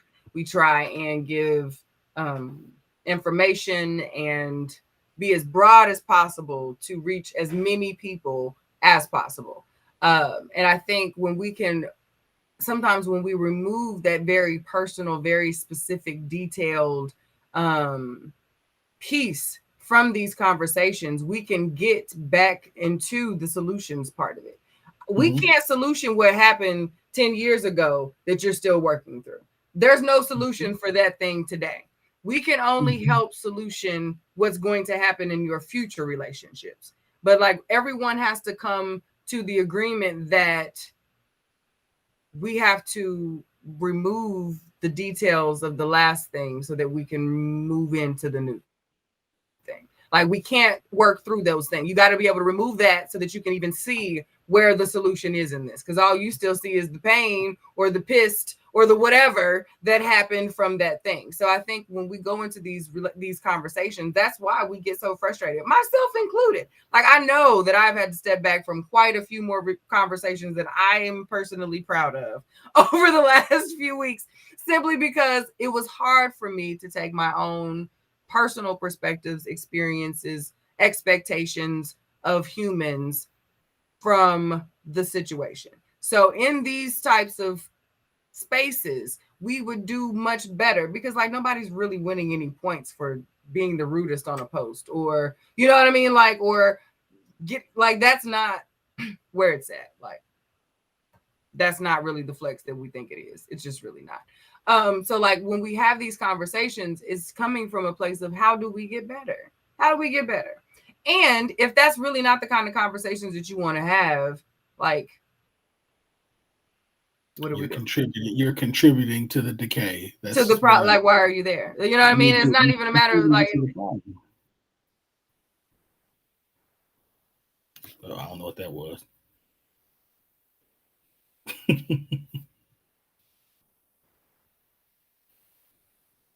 But no, so to her Q's point, I think that at some point we just have to decide that the way we are going to handle each other or deal with each other is to do it in a way that helps to restore one another, as opposed to in a way that's going to continue to.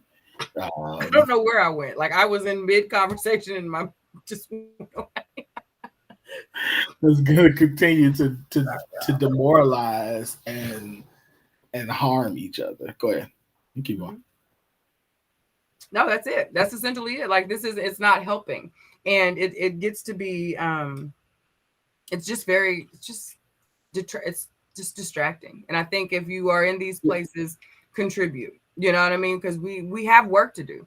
We have a lot of work to do. And each of us is important to that work.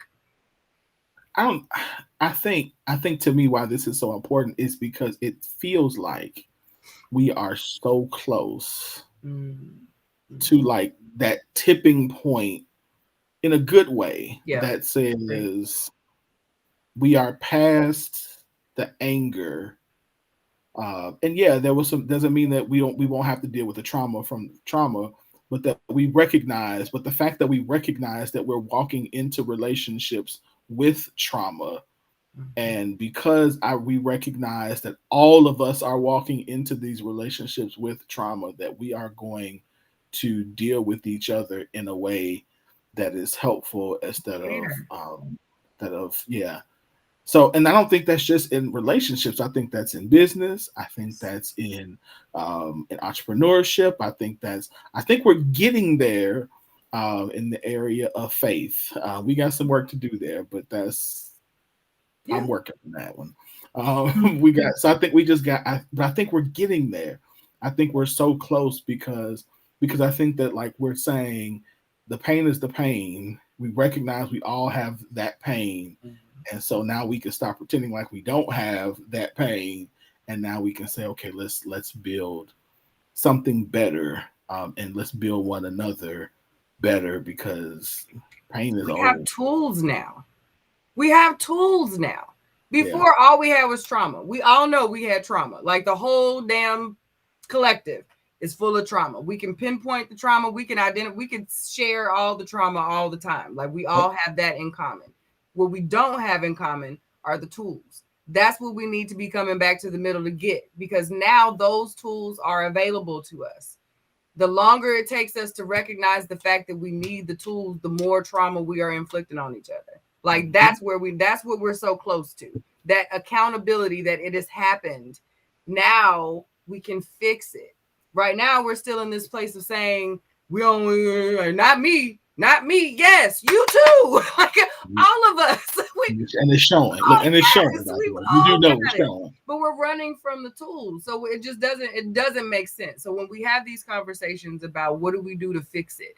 Why we say it's therapy is so important. Why we say talking to people is so important. It's why we say, get it out. Figure it out. Self-care. Do your thing. Use your words. Because we now know that if you can articulate, if you can say it, if you can get it out, there are spaces for you. There are people that are willing to help. Your community is now in a better place of stability to be able to support you through that. You know what I mean? Like that is where we're at. So yeah, we know that it's been bad. It's been bad, but it doesn't have to stay bad. And these are the ways that we can help get there. Like not inside. It doesn't have to inside. Now, outside, we can't handle outside properly until we fix inside. Nope. And that's part of the problem. It is the fact that inside is not well enough to move, that outside doesn't have to pay any attention to us. I was thinking today about the thought came to me today that I don't remember any other community, and please, if I'm wrong, tell me in the comments, that has asked, or I'll use the word almost begged, for equality, for jobs, for whatever, I don't think to be seen as a human. Like, I don't think I've seen. Now granted, I recognize our story is different than most, not all, because I mean Native Americans have a very, very not worse story than us, but it seems to me like everyone else has just said, well, we just gonna come together and do our own. Mm-hmm. Like I was thinking even today about this whole critical race theory argument. Like, okay, so if they didn't teach it in schools, not suggesting that I don't want them to, but if they didn't teach it in schools, do we have the tools to teach it in homes? So when school came and they tried to feed us some BS, we were like, excuse me, that's actually incorrect, because if you look in your history book, what you will find is 1, 2, 3 ABC, and move on. Mm-hmm. So if we can't, but we're asking them to give us something that we almost need to create ourselves before, and maybe we wouldn't care. Like maybe we wouldn't care if they didn't give it to us if we just created it on our own. Mm-hmm. Do we really trust them to give it to us if they haven't given us the other stuff the way that they were supposed to? Why do we originally go to them to teach it to us? Why do we not think about us first? I don't want them teaching us that. I don't trust it. If we're just going to talk about that specific thing, I can't say that you failed at teaching me all the other stuff and then give this very, very important piece of my history to you and fight for you to be able to teach it to me. No. I honestly don't want them teaching it to me or my children. I would rather figure it out in-house. We know it. It's been being taught.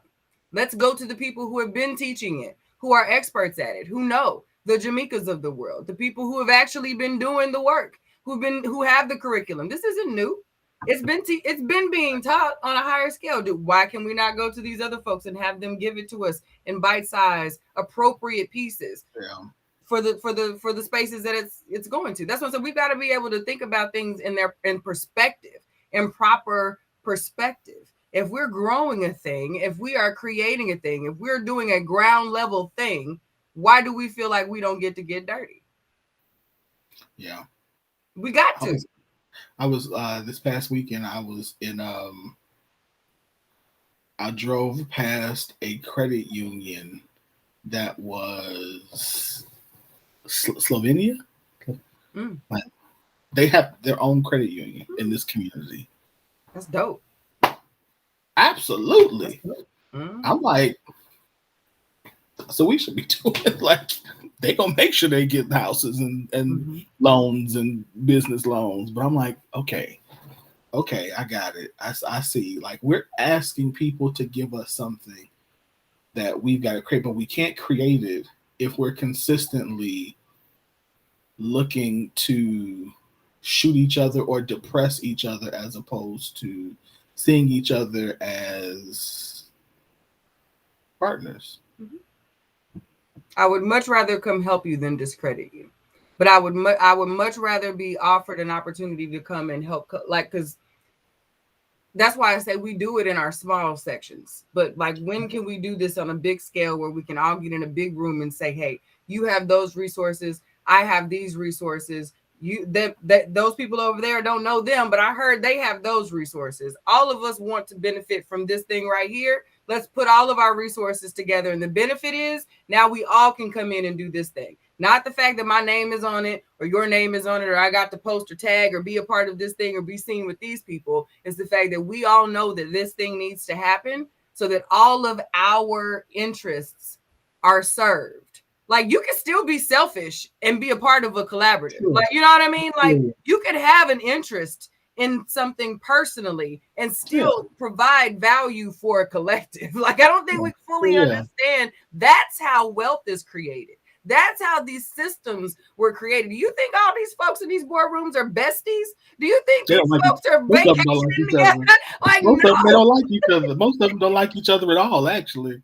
At all, but they make millions together because they have been able to put that personal stuff to the side and understand that my personal interest is profit. My personal interest is my people doing better than these people. My interest is in something bigger than just what I control.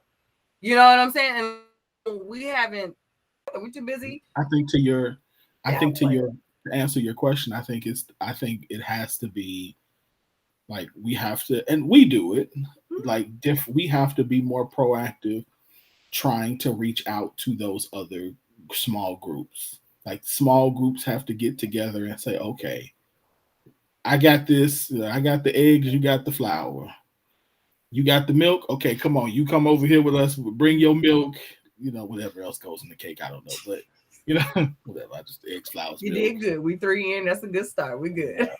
Point made. Frosting, you bring the frosting, you got the stove, come on, whatever, there you go. I was figuring that. But yeah, we got it, like, and start doing that to where we grow. And to your point, it and I said this about 5-6 years ago. I wrote an article talking about, like, I think one of the biggest misses that we have is our lack of collaboration. And I was talking about how all of these clothing lines were popping up at the time. I'm like, all of us are starting clothing lines, but none of us are collaborating with vendors.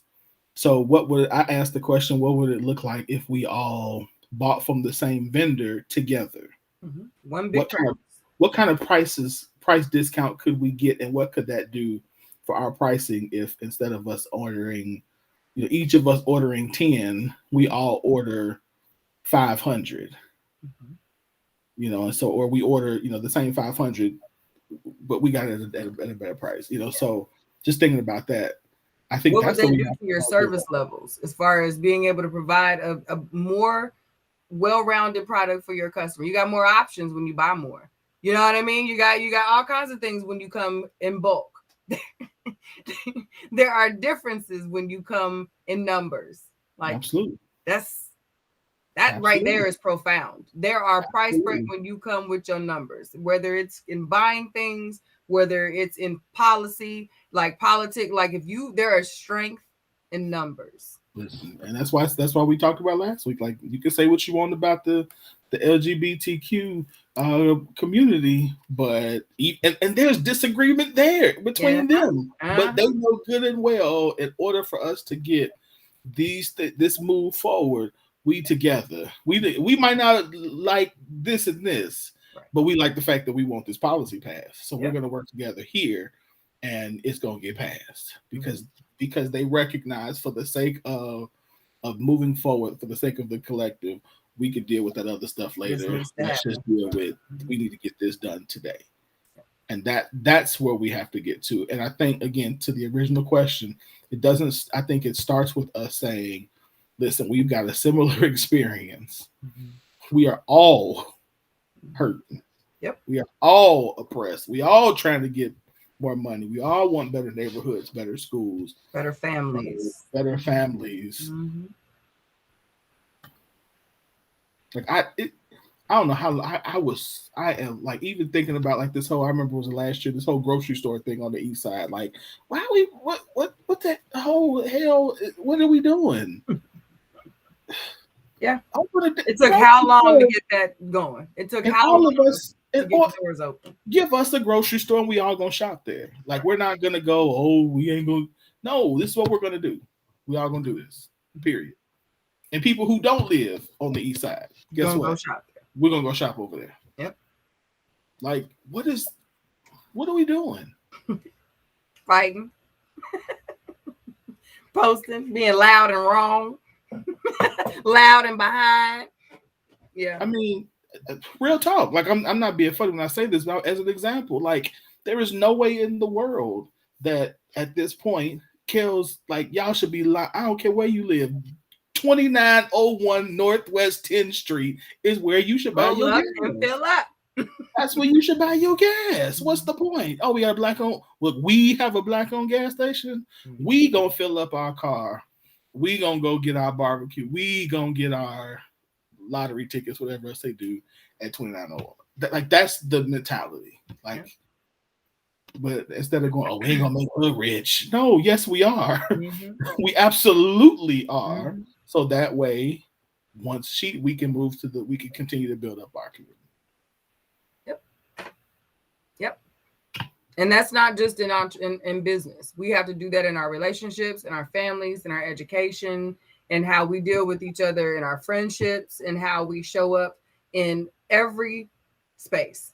It's just necessary. Like, I don't really care what all the other people are doing. I really don't care what white folks are doing. I really don't care what the Slovenians are doing or what the Mexicans. I don't care. I am more concerned. That is no shade, but I'm concerned. No. My priority is in getting us right. We have to get right. And that does not mean putting everyone in this box or that box. This means understanding what a goal is, setting up a plan to execute to get to that goal, and putting the people in place to get there, and understanding that everybody has a part. This whole excluding people from the movement, like, I understand that everybody can't go, but we can't forget about the folks. Like, everybody can't go right now. But I think the only way that we really get there is if we create a plan that eventually comes back. Because or give them an opportunity to catch up. Yeah, because like this whole, well, I'm over here and you over there, like, that's how we got here. Because it was all about, I just need to make it. I just need to make it. That was their survival. Now we get to the thriving. Like, we've survived. Now it's time to thrive. And we have to change that perspective before we can get there. We're still working in a lot of ways in survival mode, thinking that at some point it's going to be snatched away. It's going to be snatched away. The only people at this point, the only things that can snatch away is us at this point. Like, because it's all there and it's happening. Like, if we allow this to continue, this basic bickering, this level, y'all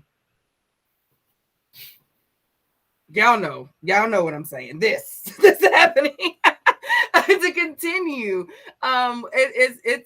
we won't need outside forces to come in and mess nothing up. We're doing it. Like, this next level has to happen. They're not worried about us. Yeah, they're not worried about it. Exactly. There is no. That's what it gets so frustrating about. It's all about design. The man is coming. That part's done. We are the man at this point. In a lot of ways, we are that man, because we have allow that to stunt our growth. So we will stay in this place that just keeps whatever used to be actual. That because if that's your reality, that'll be your reality. So anyone who's trying to get out of that is going to sound crazy, and that's crazy. It's time to thrive. Our relationships, our fathers, Black daddies are some of the best daddies ever.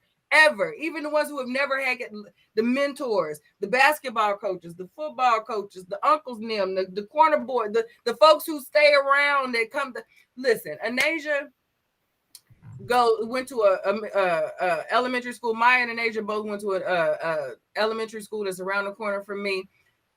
Nasia is now at the middle school. This man has literally followed the volunteer man through the COVID, through the layoffs, through the teacher strikes, all this stuff. This Black man, who I have never seen hold a child that he has made his own, has followed these babies. He walks them babies out to their car in the rain, hail. You know what I mean? So I don't believe that our Black men aren't good daddies. That's a lie. We have amazing Black men in our environments, in our relationships. They do good. They're amazing husbands, brothers, whatever. These women are holding it down, been holding it down. Okay, like we have it. We have all the things that we need right here. We don't need to keep searching for nothing. It's all right here. Our marriages are great. Our schools are great. Like we just have to hone in to what it is that we have and create. And stop letting them tear our stuff up. Yeah. We have it. We have everything we need. Yep. Employ it. I agree. Activate. Go to us first. Yes. Think us first. And then, like I said, I think a lot of it starts with basic humanity. This is a human. Oh, this is a human. Yeah. I see you. Oh, you're in pain. Oh, okay. Let me treat you like somebody who is in pain. Yep. Let me be empathetic. Let me give you some tools. Let me help you. You don't want my help? Okay, fine. I'm just gonna give you some space until you're ready. All right. I'll be here. But I'm not right. But I'm not going to treat you any less.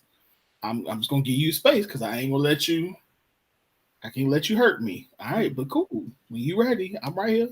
Mm-hmm. Come on. Yeah, I got you. Yeah. Grace is. We can be all right. We need more of it.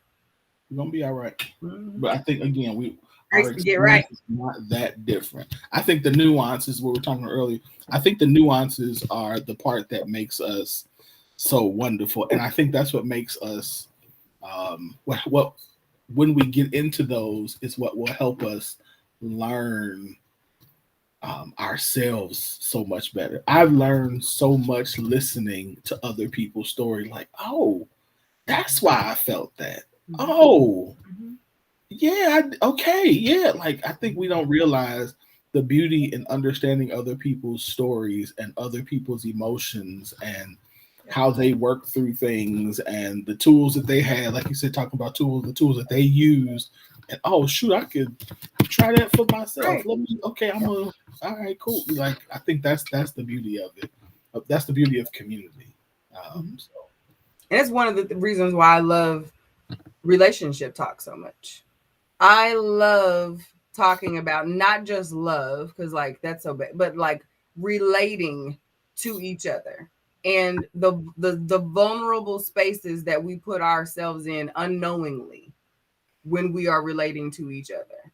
That is the most human space ever, is when you get to observe people relating, whether it's romantically, platonically, or have them communicating about how they relate to other people. You can learn so much about just yourself and humanity, not even that specific person, and just in how we behave when we relate to one another.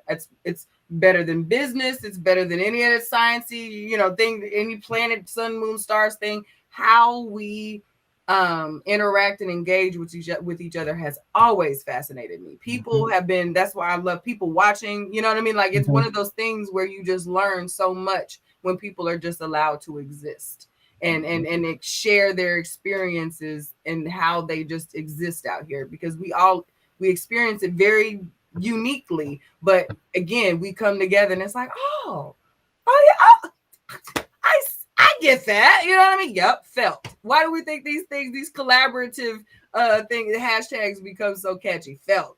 Yeah, you know what I mean? Those types of things is I see you. You know what I mean? We agree is we're here together. Those things wouldn't catch the way they would if we didn't share those experiences the way that we do. Yep. Or again, I don't get it. But guess what? I get you. I get you. Or I got you. Mm-hmm. I don't understand anything that you just experienced. It don't make no sense to me. But guess what? I'm with we on the same team. So I trust that what you say is exactly your experience. And so guess what? I'm going to cover that. How can I support you? I'm going to cover you. How can I support you? How can I? And I could lovingly tell you, I don't agree. I think this is what you're missing. But guess what? Okay, let's go. Let's roll. Mm-hmm. Yep. All right. Final thoughts. My brain is pooped. I have this like pulsing thing that's happening right. Uh-oh. This has been a good combo. Good combo. Started off a little, but you know how we do. We wind and bring it back around. It started off fine. I couldn't stop you because Trey had me in here praying. He's doing this thing now where he wants to pray before bed. So he came in and was like, "You forgot to do my prayer." I was like, "Oh, my bad. Come on." So we had to pray. So okay. Yes, sir. Pray with the babies. I'm not mad at that. Absolutely. You brought me back on point. It was okay. We got there. Tell the people about Elegance by Design. Elegance by Design is what you need in your life. Elegance by Design is the all natural hair and skincare company for your entire family. Okay. This is still one of my favorite ads. This is forever. The Sexy Shea and Cocoa Coiling Custard is the product that I use one of the products that I use for my locks. It's the one that I use for my most recent retwist. It is also what I use for the puffs and ponytails, coils, and all of the good conditioning of the natural hair in the meantime. If you are setting your hair and you are wanting to set it and forget it, the Sexy Shea and Cocoa Coiling Custard is the product for you, because you can set your hair tonight, wake up in the morning, and you are ready to rock and roll, sis. You don't have to worry about getting that blow dryer. You don't have to wear your scarf in the car into the door as you're swiping your bags and then you're swiping it in your purse. No. Sexy Shea and Cocoa Coiling Custard has you ready to rock and roll when you wake up, okay? EleganceByDesign.com for all of your hair care needs. Cool. That was my final thought. I forgot that. Okay. That was your final thought. Yeah. Of course, I just want to remind everybody again, join us on Clubhouse tomorrow, 8 o'clock Eastern, 7 o'clock Central Time. We're talking about what qualities should I look for in a good partner. So we love your thoughts and your opinions. So come, we got almost a male panel tomorrow, but it's gonna be good. Last week was really good. That was such a good conversation last week. So I'm sure this week will be just as good. So y'all join us again. The Scoop on Clubhouse. If you are not on Clubhouse and you want to be on Clubhouse, you can send me a message. And I think I have a couple of invites left. But I got a couple too from what I said, because I've invited nobody. So if you want to get on there, come on in. It's not so bad. You might enjoy it. It's not so bad. And I don't get crazy notifications all doggone day. So that was a win too. I've only gotten one Clubhouse notification. It also could be because I don't follow nobody yet. I just say you don't follow anybody, so that's why you don't get them yet. But you can always turn them off. You can always turn them off. So that way you don't, which is, I think, that's what I did. I turn them all off, so I don't get any. But that just means that you have to go in if you want to see what's going on. But I'm okay with that. Turn them on for us. Hit the button or bell or whatever it is for us. Get notified for the Scoop on Clubhouse. Right. Turn everybody else off. I don't know if it works like that. And of course, y'all get my book, Surviving Relationship Storms. Get that book. Get you some Elegance by Design. Let me tell y'all. So I have, in the summertime, I usually get like really bad eczema. Sometimes, like every year, it's a different place. Anyway, this year it's right here. This is after not doing anything, but like last week, I had used my Elegance by Design on it, and like in 2 days it went away, and then I stopped using it and it came back. So y'all, it's real deal. Like I was all ready to body roll, and he said, and it came back. Because I stopped using it. Like I went back to using regular lotion and it came right back. So yeah, I didn't realize what I had done. But yes, get you some. Get you some. Get you some. Good stuff. And I need to order me some more because I'm running low. That's part of the reason why I stopped using it. So all right, y'all, it's the truth. I'm like scraping corners right now. Don't do that. I got you. I'm scraping corners on my distinguished gentleman. I got you. Got that pinky running around that rim, that knuckle underneath the rim. Yeah, I'm at that point. So okay, I got you, bro. All right, y'all. Y'all have a good night. Thank y'all for tuning in. I appreciate you. I thank you for the comments. We love you all too. If you haven't hit the share button, do that. Let somebody know. If you're not on our email list, hit that the email sign up button on the Scoop page, so that way you get the weekly email that we send out. What's going on, and everything else is happening. It's in there too. So I don't overdo it with emails. I can send one a week. One. That's it. Oh no. So one a